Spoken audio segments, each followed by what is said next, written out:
Icy certainty in Ryoko's voice sends a chill down Kouji's spine.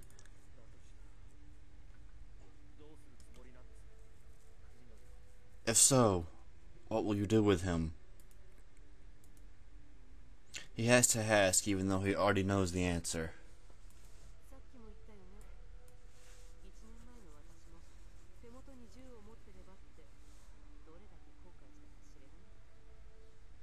It's like I said, Ryoko replies, smirking at the tension in Kouji's voice.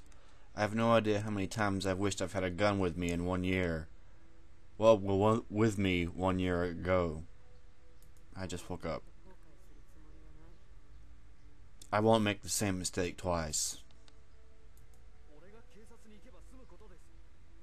If I go to the police, everything will be over. Don't be stupid. Ryoko doesn't respond, as though she didn't even hear what Kouji just said.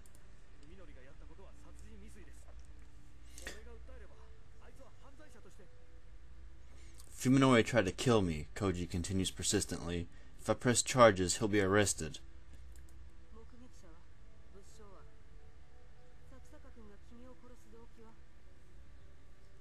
Ryoko cuts him off harshly. You have witnesses? Proof? What motive did Sekaseka-kun have to kill you?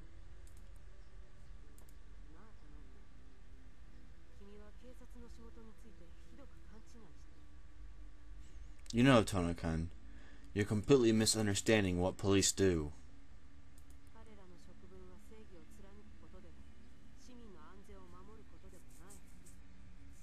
Their job isn't to fight for justice, nor to keep people safe. What are you saying?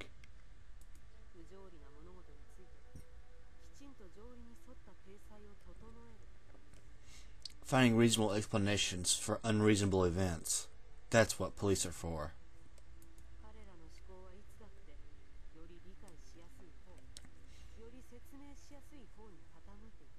They will always choose to believe the simplest, most logical explanation.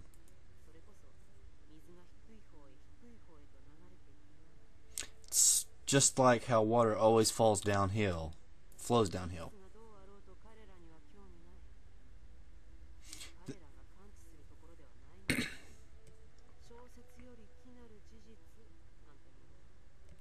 They aren't interested in the truth they don't know or care, and that the truth is often stranger than fiction.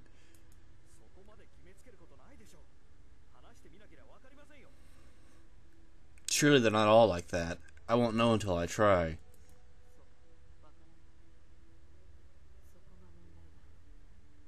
Exactly, Ryoko states as she pulls another sandwich out of the bag.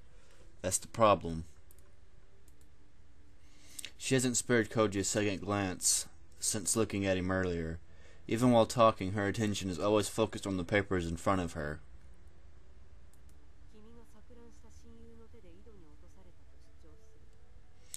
Let's say you accuse your friend of going crazy and pushing you into a well.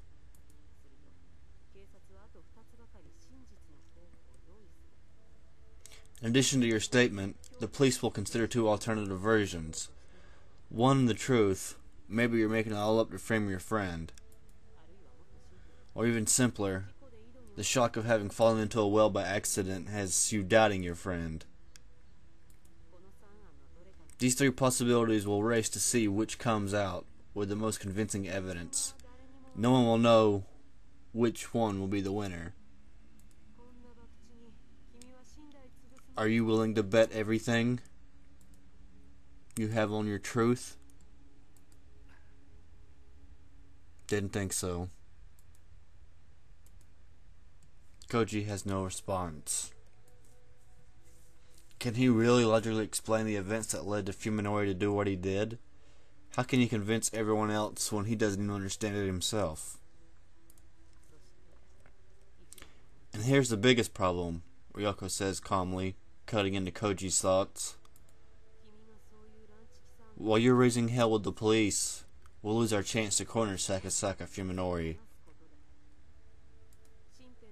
If he sees trouble coming, he'll go into hiding to avoid getting caught, and they'll be back to square one. She pauses to take a bite of her sandwich before continuing. Just like how I let Ogi get away.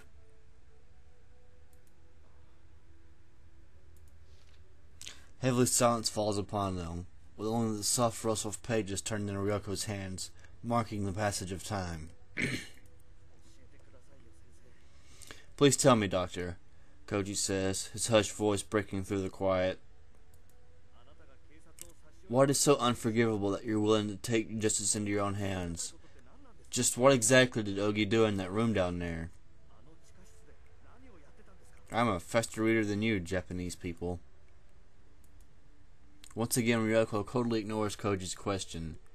This time, however, Kouji doesn't back down, and he keeps staring at her relentlessly as she continues to silently immerse herself in the documents. After some time, Ryoko rearranges the papers in her hands and sets them aside, still having to come to some conclusion. She then finally turns her whole body to face towards Kouji. Listen, Tono-kun. Now that she's finally facing him, Ryoko affixes Kouji with a firm stare that belies the calmness of her voice. You should back out of this now. Go relax at the what? At the onsen? Somewhere in Nesu or Nikko. Don't return to Tokyo until you're ready to forget about all this. Forget? After disbelievingly repeating Ryoko's command, Kouji feels quiet, yet irresponsible anger rising within him. Omi was my girlfriend, and Fuminori was my best friend. You're telling me to forget about them? Yeah, forget about them, Ryoko replies coolly, rebuffing Koji's anger. This isn't a suggestion, it's a warning. Whatever the relationship you might have been, that's all over now. You'll never see them again. I guarantee it.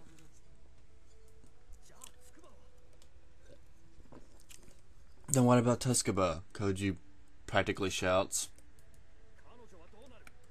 What'll happen to her? She was begging me for help on the phone. Something terrible has happened to her somewhere. And how many hours ago was that? Do you know how much time has passed since I saved you? How much longer do you think you would have lasted down there if I hadn't?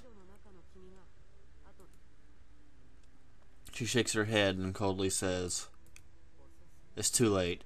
She's already dead. You shouldn't expect everyone to be as lucky as you.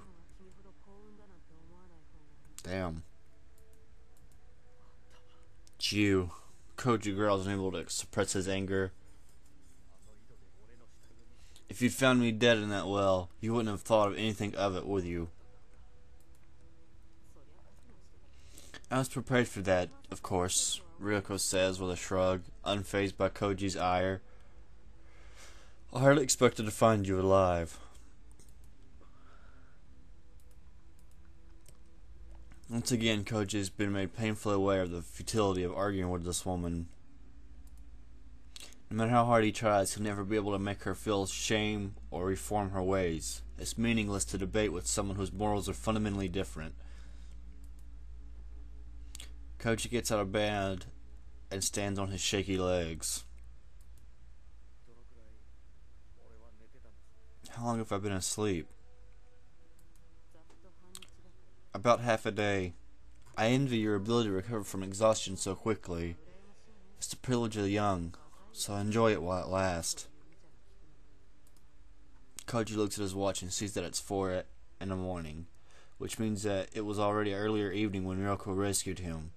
He can't believe that he survived sitting in that well for almost 2 days. Jesus. Now that the gaps in his memory have been filled in, and his sense of time has returned, he realized that it's already Sunday morning. Ryoko's right. A lot of time has passed since he spoke to Yo on Saturday. Kouji grabs a sports drink and 2 jelly nutritional snacks from the pack of food that Ryoko brought, then heads for the door.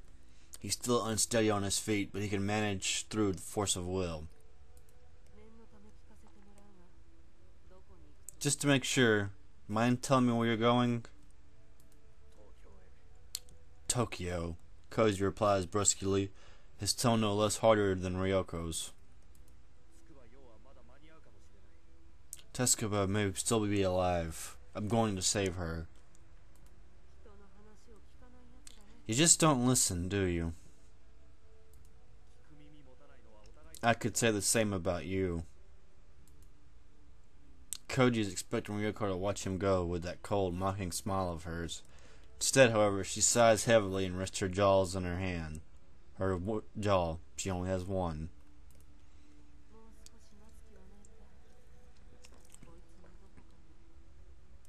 Can't you wait a little longer? Somewhere in here, she thrusts her chin at the mounting papers in front of her,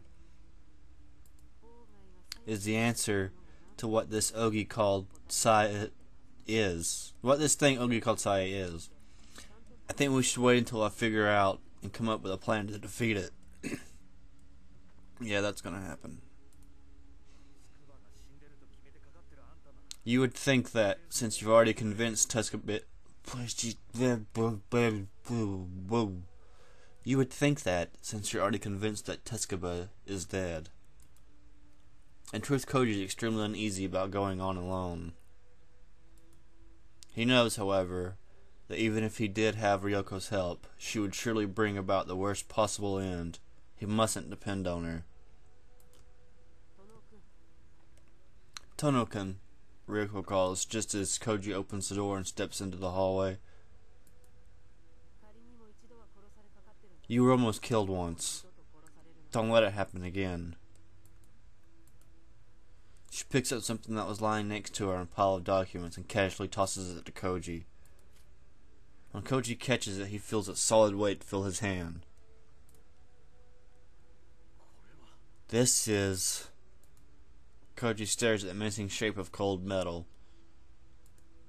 It's a revolver. The one that was clenched in Ogi's... Ooh. It has 4 more shots, so there's no safety. So you just need to pull the trigger to fire. Where and how to use, it's up to you. If Kouji were his usual cautious self, he probably wouldn't have hesitated to reject this dangerous offering. The only end of a gun can decisively bring is absolute ruin. He doesn't intend to go back to Tokyo to fight a losing war. However, without even knowing it, Kouji has already set foot into Ryoko's world, choosing instinct over reason. He accepts the small but deadly weapon and stuffs it into his pocket.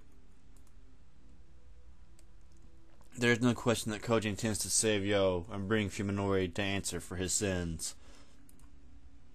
In the back of his mind, however, he clearly hears the footsteps of destruction approaching. That's a badass line.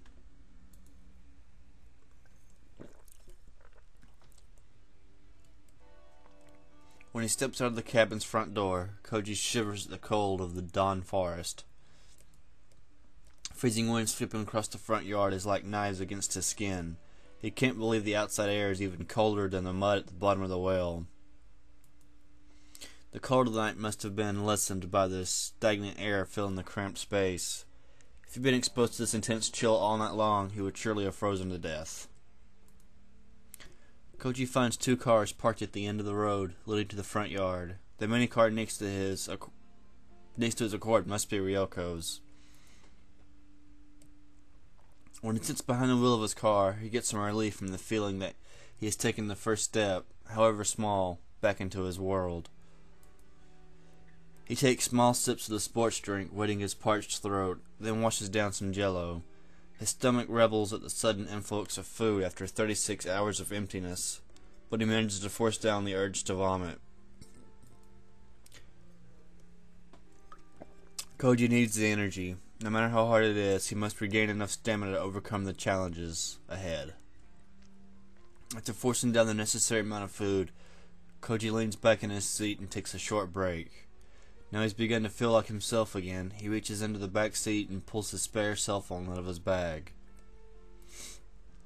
He never expected that accidentally carrying 2 phones would be such a stroke of luck. As he calls up Fuminori's number and prepares to hit send, Kouji is overcome by a flood of emotions. Rage, despair, sorrow, pity. He's unable to decide what to feel towards his friend. However, there is no time for such idle worries. Every second lost diminishes the chance of saving Umi and Yo. Kouji refuses to even consider that it may already be too late. He stills himself and presses the button, then holds the phone to his ear as it rings longer and louder than ever before. Right now, Fuminori's phone must be displaying the name on the caller. Kouji wonders what Fuminori's reaction will be when he sees it.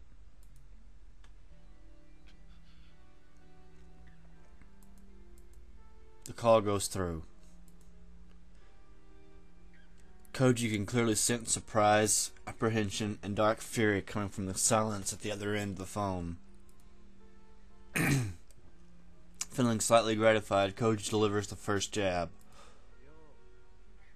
Yo. What? You weren't expecting a call from a dead man? What a surprise. How did you manage it? As Kouji is about to answer, an idea suddenly flashes through his mind. There's a secret passage in the well, Kouji says, as a plan forms rapidly in his head. It led to a hidden underground room.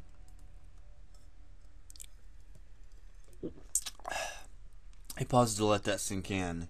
Then, with the satisfaction of having taken the initiative filling his voice, says, I met Ogi Mashiko, you know. Fuminori gets to make it clear that Kouji has seized the advantage completely. Keeping his voice fearless, he decides to further exaggerate the truth. I know it all. Everything about Saya. You're finished, Fuminori. I've got all the proof I need to blow this thing wide open. You won't even see it coming. You bastard. Yeah, he's the bastard, alright. Not you. Aside from the sound of Fuminori's voice, that rage has overwhelmed his reason. Kouji's hit-or-miss bluff appears to have worked perfectly. His victory is tainted, however, as Fuminori's extreme response to the word sire brings a cry of pain from the traces of friendship still hiding in the depths of his soul. If Sakasaka-kun has become deeply involved with whatever Saya is, Riko's cold words play back in his head, sounding even more pitiless than before.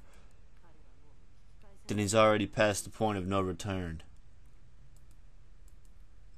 He mustn't allow himself to be overwhelmed by useless emotions. Fuminori, where's Umi and Tsukuba? Kouji suddenly switches topics, trying to keep Fuminori off balance. It all comes down to this. Even I might be willing to show you mercy, depending on how you act, that is.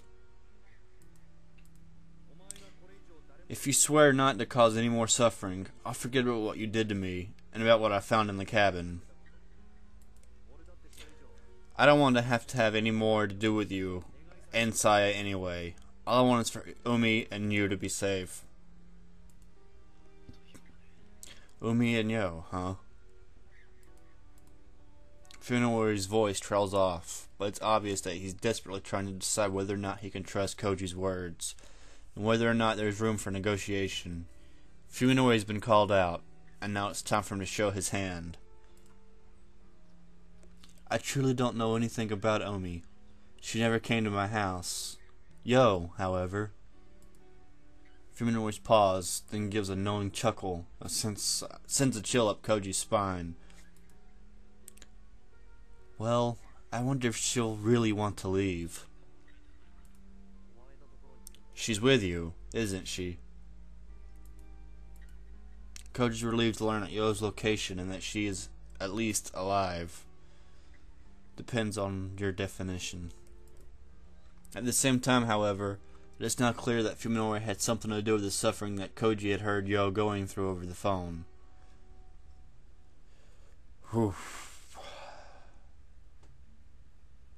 You're digging in way too fucking deep, Kouji.